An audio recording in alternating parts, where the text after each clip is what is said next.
16వ శాసనసభకి ఏకగ్రీవంగా ఎన్నికైన సభాపతి శ్రీ చింతకాయల అయ్యన్న పాత్రుడు గారికి హృదయపూర్వక నమస్కారాలు, మీకు శుభాకాంక్షలు.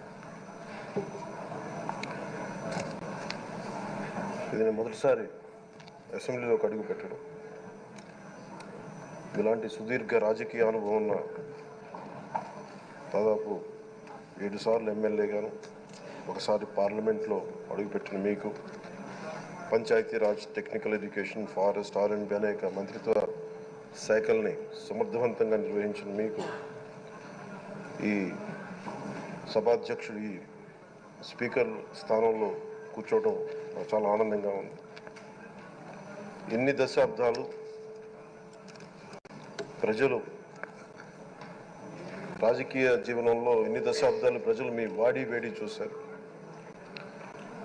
మీకు కోపం వస్తే ఋషికొండను చెక్కినట్టు ప్రత్యర్థులకి పదునైన ఉత్తరాంధ్ర యాసలో గుండు కొట్టేస్తారు. నాకు ఒకటే బాధేస్తాం సార్, ఇకపైన మీకు తిట్టే అవకాశం లేకపోవడం.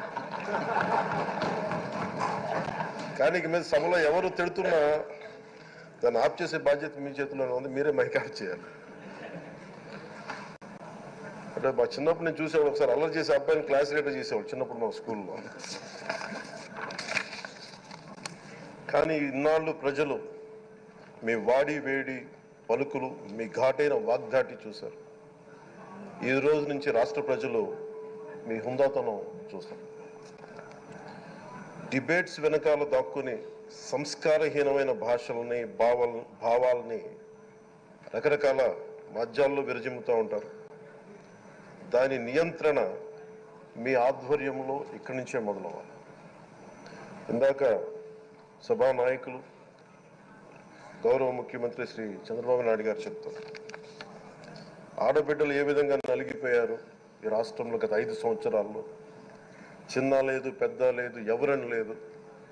ఎవరన్నా సరే ఒక మాట మాట్లాడితే వాళ్ళు వ్యక్తిగతంగా దూషణ, సోషల్ మీడియాలో వాళ్ళని క్యారెక్టర్ అసాసినేట్ చేయటం, వాళ్ళు పెద్ద నాయకులు కావచ్చు, కార్యకర్తలు కావచ్చు, లేదా వాళ్ళకి ఎదురు తిరిగి ఒక ఒపీనియన్ చెప్పి ఎవరైనా సగటు మనిషి కూడా కావచ్చు, అది ఇక్కడతో ఈ రోజు నుంచి ఆగిపోవాలి అధ్యక్ష. అది మీ ఆధ్వర్యంలోనే మొదలవ్వాలి. గత ప్రభుత్వం తాలూకు సభ జరిగిన విధానం చూస్తే ఈ వ్యక్తిగత దూషణ ఇవన్నీ చాలా ఇబ్బంది పెట్టే ప్రజలు. ఈ రోజున వాళ్ళకి 11 సీట్లకు పరిమితం అయ్యారు, ఈరోజు లేరు, ధైర్యం లేదు వాళ్ళకి. విజయాన్ని తీసుకోగలిగారు కానీ ఓటమి కూడా ధైర్యంగా కూర్చుకునే వాళ్ళకి స్థాయి లేదు, వాళ్ళకి పారిపోయారు ఇక్కడి నుంచి. భావంలో ఉండే తీవ్రత భాషలో ఉండాల్సిన అవసరం లేదు.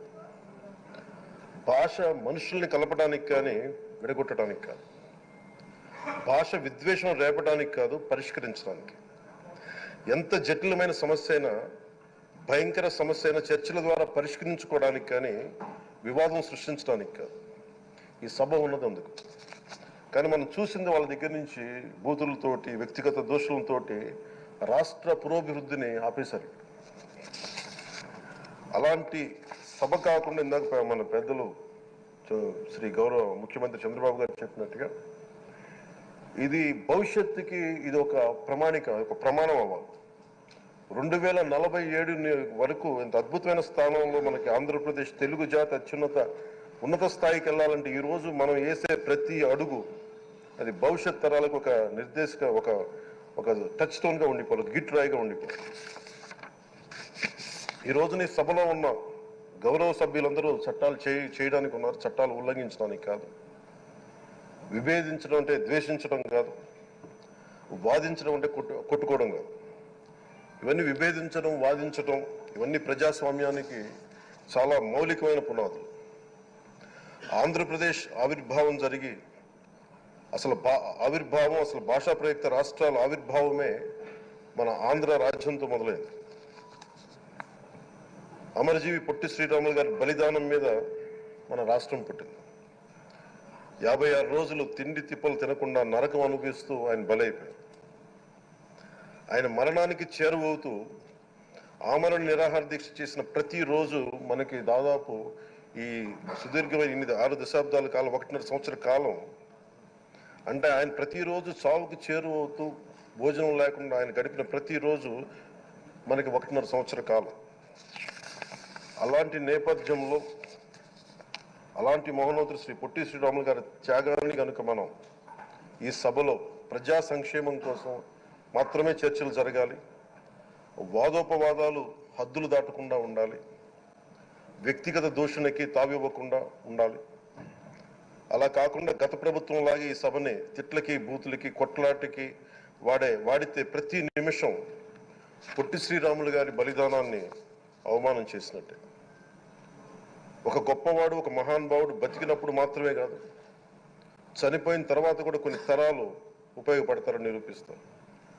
అలాంటి కోవకు చెందిన మహానుభావులు ఆంధ్ర రాష్ట్ర సృష్టికర్త, భాషా ప్రయుక్త రాష్ట్రాలకు శ్రీకారం చుట్టిన ద్రష్ట, అమరజీవి శ్రీ పొట్టి శ్రీరాములు గారి స్మృతిలో ఒక విలువలతో కూడిన ఒక సత్సాంప్రదాయాన్ని తెరలేపుతూ మీ ఆధ్వర్యంలో ఈ సభ జరగాలని, ఈ 5 ఏళ్ల ప్రజా ప్రస్థానంలో ఈ విలువైన 5 ఏళ్లు రాబోయే తరానికి గొప్ప భవిష్యత్తునిచ్చేలా, అన్నం పెట్టే రైతుకి, కౌలు చేసుకునే రైతుకి, రైతు కూలీకి అండగా ఉండేలా, మహిళలకి భద్రతతో పాటు ఉన్నత స్థాయికి ఎదిగేలా, ప్రభుత్వ ఉద్యోగులకి భద్రత కల్పించేలా, పశువు పక్షి ప్రకృతి సర్వజనులందరికీ కూడా మతాలకి ప్రాంతాలకి అతీతంగా సుభిక్షంగా అభివృద్ధి పదంలో ఆంధ్రప్రదేశ్ ఆంధ్ర రాజ్యం అద్భుతమైన ప్రగతి సాధించేలా ఈ చర్చలు సాగాలని కోరుకుంటూ, సభాపతి అయ్యన్న పాత్రుడి గారికి